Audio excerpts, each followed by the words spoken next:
तो नमस्कार। इस क्लास में हम डिस्कस करेंगे वायुमंडल की परतें। वायुमंडल के अंदर 5 परतें पाई जाती हैं। पहली परत है जिसका नाम है क्षोभ मंडल स्ट्रेटोस्फीयर। दूसरी है उसका नाम है समताप मंडल स्ट्रेटोस्फीयर। तीसरी का नाम है मध्य मंडल यानी मीसोस्फीयर। चौथी है आयन मंडल आयनोस्फीयर। पाँचवीं है बहिर्मंडल एक्सोस्फीयर। ठीक है, तो ये वायुमंडल में कितनी परतें पाई जाती हैं? 5 परतें पाई जाती हैं। वायुमंडल की सबसे निचली जो परत है उसको बोलते हैं मेट्रोलॉजी। वायुमंडल की जो सबसे निचली परत है क्षोभ मंडल, उसी को क्या बोलते हैं? उसके अध्ययन को क्या बोलते हैं?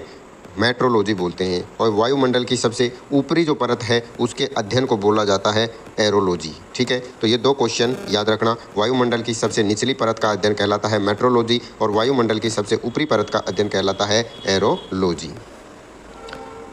ये देखो 5 परतें दिखाई गई हैं, पहली, दूसरी, तीसरी, चौथी, पाँचवीं। ठीक है, ये अपनी पृथ्वी है। यहाँ अपन इसको मानते हैं 0 किलोमीटर, यानी ये अपनी पृथ्वी की सरफेस है। इससे ऊपर अपन चलेंगे पृथ्वी से ऊपर तो लगभग 18 से 20 किलोमीटर, लगभग 18 से 20 किलोमीटर तक जो परास होती है वो आती है क्षोभ मंडल यानी स्ट्रेटोस्फीयर में आते हैं, ट्रपोस्फीयर में। ठीक है, और इस ट्रपोस्फीयर के अंदर होता क्या है? क्षोभ मंडल में बादल हैं, बारिश होना है, तूफान है, जो भी मौसम से संबंधित परिवर्तन हैं वो सारे के सारे किस में होते हैं? क्षोभ मंडल में होते हैं, ट्रोपोस्फीयर में होते हैं। उसके ऊपर जब हम चलते हैं तो हमारी दूसरी परत आती है जिसका नाम है समताप मंडल स्ट्रेटोस्फीयर। ये इसकी जो परास है वो लगभग 18-20 से लेकर 50 किलोमीटर की रेंज तक यह होती है। इसके अंदर एक तो सबसे महत्वपूर्ण है कि ओजोन परत पाई जाती है जो कि पराबैंगनी किरणों से हमारी पृथ्वी की रक्षा करती है, और जो अपने हवाई जहाज़ वगैरह हैं वो भी इसी में उड़ते हैं। और तीसरी और महत्वपूर्ण बात इसके अंदर आती है क्योंकि इसके अंदर जो तापमान होता है वह समान होता है, इसलिए इसको कहा जाता है समताप मंडल। अगला आता है मध्य मंडल मीसोस्फीयर। मध्य मंडल में उल्का पिंड से संबंधित जो घटनाएं होती हैं, यानी कि जिन्हें हम टूटते हुए तारे बोलते हैं, वो उल्का पिंड आते हैं और यहाँ यानी मध्य मंडल में आके वो विस्फोट हो जाते हैं। दूसरी बात है कि मध्य मंडल का जो टेम्परेचर है वो सबसे कम होता है। इन 5 लेयर के अंदर मध्य मंडल का टेम्परेचर सबसे कम होता है, लगभग -100 डिग्री के आसपास होता है। उसके ऊपर आता है आयन मंडल आयनोस्फीयर। इसी आयन मंडल के अंदर एक परत और पाई जाती है जिसको अपन बोलते हैं ताप मंडल यानी थर्मोस्फीयर। तो क्वेश्चन आता है कि थर्मोस्फीयर कहाँ पाया जाता है? तो वो आयन मंडल में ही होता है।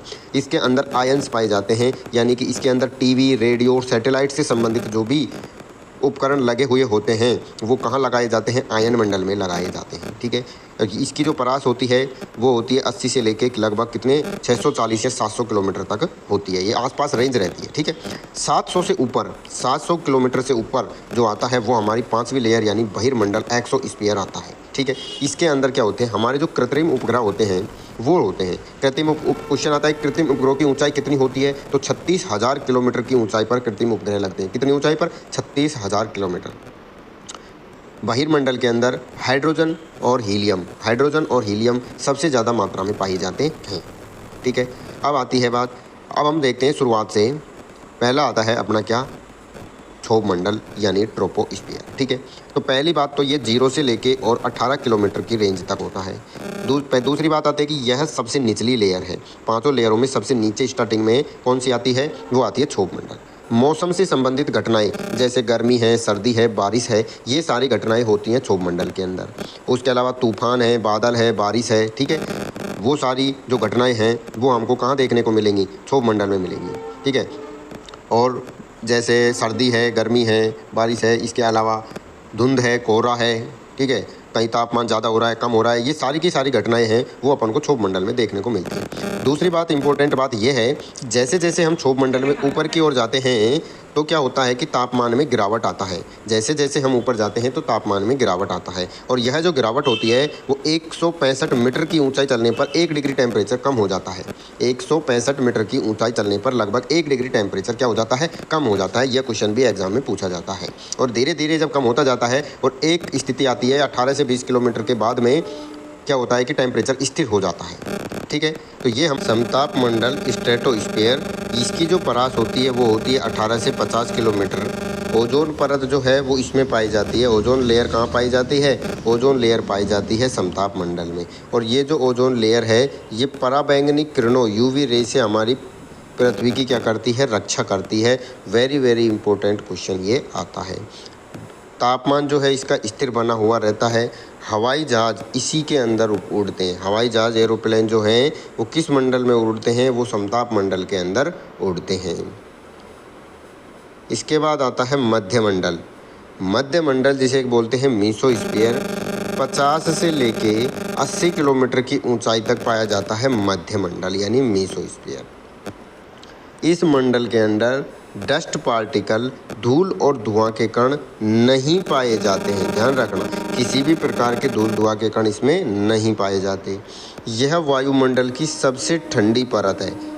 ठीक है, 5 परत अपन पढ़ रहे हैं। इन पाँचों में जो सबसे ठंडी है उसका नाम है कौन सी? मध्य मंडल। लगभग -100 डिग्री टेम्परेचर तक इसमें हो जाता है।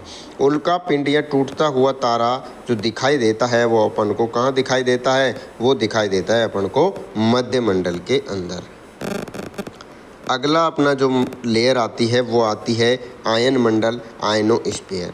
इसकी जो परास होती है 80 किलोमीटर से लेके 640 या कहीं कहीं पर 700 किलोमीटर भी लिखा होता है। इतनी ऊंचाई तक ये पाई जाती है।